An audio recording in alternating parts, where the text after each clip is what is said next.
We don't necessarily like to make resolutions, we like to set goals. One of our goals for 2019 is to get the garage clean and keep it clean. We have not been on top of it for probably a solid year now.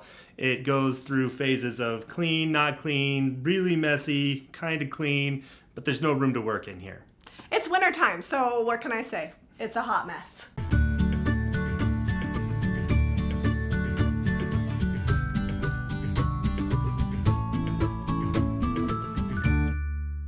One of the things we need to start doing is finishing the projects in here before we bring new projects home.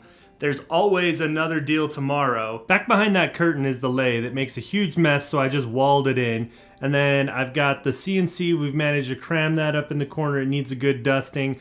Most of the dust is actually not from it. This miter saw makes a huge mess all over this end of the shop. So I've got to figure out a way to keep the dust down. All of my stuff up here needs organized and gone through so that I can see what I actually have and what I do use and what I don't use and what needs to just go away. And then down below I've got some tools that haven't been used in quite some time. We got the shop vac that I'm using for dust collection right now with my Cyclone over there. But you can just see there's not a lot of room to work. This is all sawdust from cutting up the blanks. On the other side of these sheets are projects that we haven't gotten to that need finished, stacked up stuff that we either need to get rid of or refinish. I used to be really good about cleaning as I go and keeping the shop relatively picked up, but I've kind of fallen into the, oh, I'm busy, I just need to move on to this next project. I'll just leave that mess and get it later. And what happens is after about a week of projects, I have almost no walking space. There's dust and stuff everywhere, scrap wood, piles of things that I'm never going to use again, that I need to just either throw away or repurpose, get rid of, find something to do with. And so I'm stuck with this mess and hardly any workspace. The thought process is if I don't clean, I'm going to be more efficient because I can get more work done instead of cleaning and just do it all at the end. But that never works. What I end up with is a big, huge mess and just stuff everywhere. I'm tripping over it. I don't have room to make my cuts. I can't even fit a sheet of plywood to cut it out in here. So in 2019, one of our major goals is to fix that and keep up on it. So before I can move these boards and get to what's behind them, I need to finish a couple of pieces that are about halfway done. We started before Christmas and never got around to finishing them. So you may remember this little salvage coffee table that Jamie picked up for our thrifting haul probably about 3, maybe even 4 weeks ago now. We left the legs alone. We didn't do anything with the chippy salvage legs, but we repainted the top and sturdied it up a little bit, so we had to fill a couple of holes, so we painted over that too.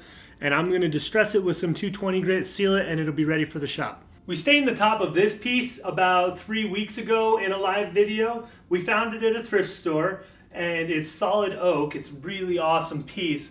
Jamie painted it white afterwards, and it's been sitting in the garage waiting to get distressed and sealed.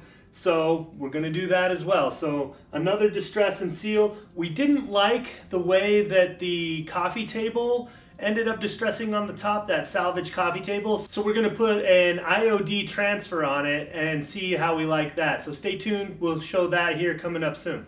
Jamie painted this with DIY white swan with a brush, and it's got some brush texture on it, which is cool. We like that. But we don't want it to feel rough when you touch it. So I'm taking some extra time to make sure to hit the flat surfaces and really smooth them out. There'll still be some brush strokes, but they'll be pretty minimal, and it'll be really smooth to the touch when I'm finished.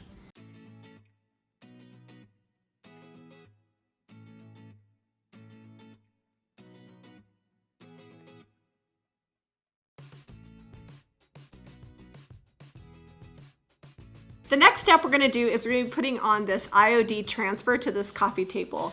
This coffee table already has like a really pretty chippy finish, but it's got this big surface area, and I thought this might make it look a little bit prettier and a little bit more interesting. This is the Astoria foliage transfer, and it is made to be painted, or you can leave it in its original state. I like it because it's a long horizontal transfer, so it works well for a wider dresser or for on top of this coffee table. It comes with a grid system, which is great, helps you line everything up. And then on the back, it has this piece of paper. Once you take off this piece of paper, you're exposing the sticky side.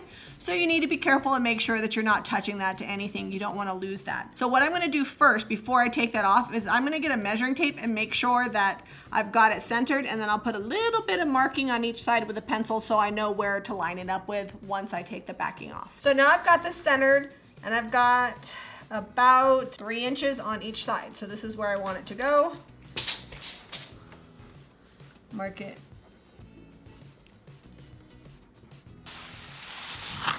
So now this is the sticky side, and I'm going to very carefully, without sticking it to itself, lay it down. There we go. So I'm just going to smooth this down, and this will kind of help it stay in place. You can hear it kind of snap, and that's just sticking it to the table underneath. Once you've done this, you are committed to where it's at. So I'm just going to take my stick and get it started here. And you can see that it's starting to pull up. You'll notice it's lighter where it's coming off. So you just kind of ride the wave, so to speak, and pull it off the transfer. And if, like right here, if you miss a spot, you can always rub over it and put it back on.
I keep all the sticks from the transfers and throw them in Jamie's cabinet of supplies, so now we can both work. Which is helpful in a detailed transfer like this.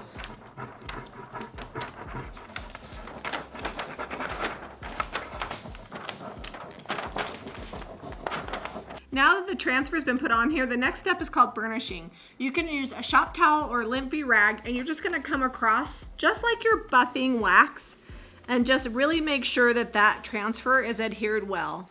Once you've done the whole piece, then you're gonna be ready to put a couple coats of top coat on there. Make sure that you're using something that's not a harsh, chemically strong top coat, because sometimes that doesn't do well with transfers. We like to use DIY Big Top or Sweet Pickins top coat. Both of those are water-based, non-VOC, non-toxic, and they work really well with the IOD transfers. So I'm just taking 220 sandpaper, lightly going over it and kind of distressing the edges, just so that way it's not a perfectly straight line.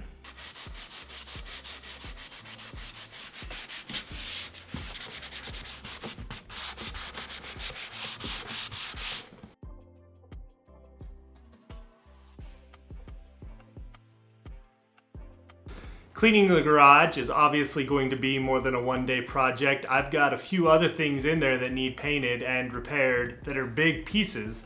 So we've got like a dresser, a bench, a hutch that needs some major repairs. So it's gonna be a minute before we get that all done. He likes to blame me, but the reality is if I bring home a project he doesn't want to get to, it sits there for a while. So then I keep bringing home other projects that are less involved that I can paint in the meantime, and then stuff builds up. We're gonna do it one project at a time, and eventually we'll get it cleared out, hopefully by the end of the month. I'm really loving the way this IOD transfer came out on this coffee table. It added a little something extra. You could also take this exact transfer, do the exact same thing, seal it over the top, and these are made to be painted. They're paintable transfers, so you can take and do a little bit of a watered down chalk paint and do like a watercolor. I'll have Zeb drop that link below so that way you can see how you can water down chalk paint to get a watercolor consistency. If you guys want to achieve this look, be sure to go to jamirayvintage.com. We have tons of paint and DIY products for all of your needs. Give us a thumbs up and subscribe to Jami Ray Vintage for more DIY.